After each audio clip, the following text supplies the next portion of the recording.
I was 18 years old when I got married. I belonged to a very conservative family, a Baloch family, where good daughters never say no to their parents. My father wanted me to get married, and all I said was, if that makes you happy, I'll say yes. And of course, it was never a happy marriage. Just about after 2 years of getting married, about 9 years ago, I met a car accident. Somehow my husband fell asleep and the car fell in the ditch. He managed to jump out, saved himself. I'm happy for him. But I stayed inside the car and I sustained a lot of injuries. The list is a bit long. Radius ulna of my right arm were fractured. The wrist was fractured. Shoulder bone and collarbone were fractured. My whole rib cage got fractured. But that injury that changed me and my life completely was the spine injury. Many people came to rescue. They gave me CPR. They dragged me out of the car.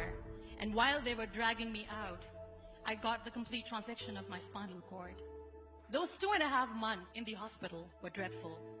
I was at the verge of despair.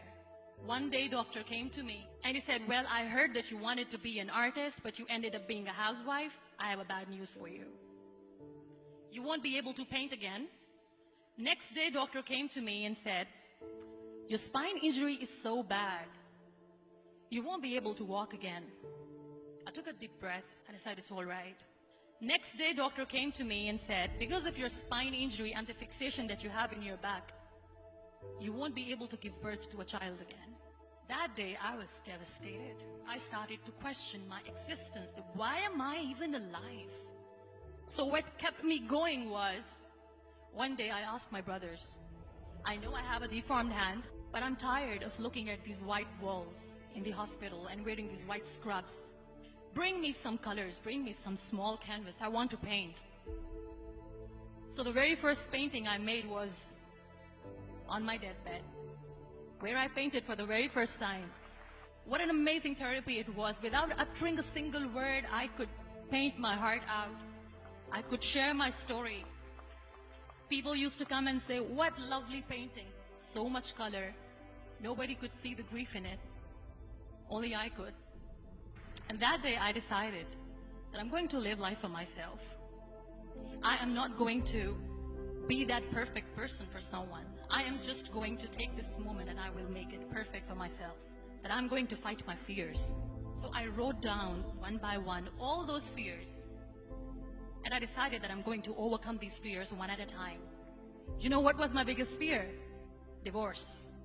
But the day I decided that this is nothing but my fear, I liberated myself by setting him free. And I made myself emotionally so strong that the day I got the news that he's getting married, I sent him a text that I'm so happy for you and I wish you all the best. And he knows that I pray for him today. Number 2 was, I won't be able to be a mother again. And that was quite devastating for me.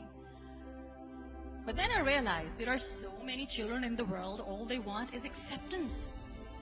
So there is no point of crying, just go and adopt one. And that's what I did.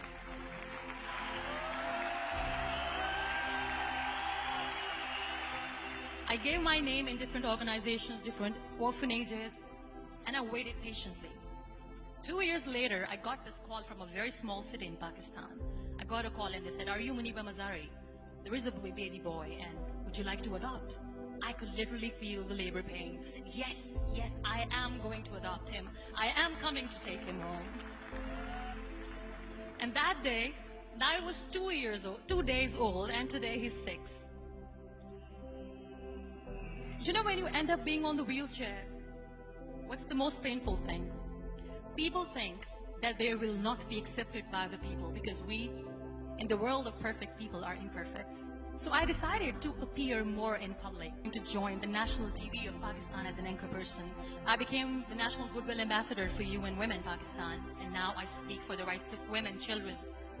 I was featured in BBC 100 Women for 2015. I'm one of the Forbes 30 under 30 for 2016. So when you accept yourself the way you are, the world recognizes you. It all starts from within. We have this amazing fantasy about life. This is how things should work.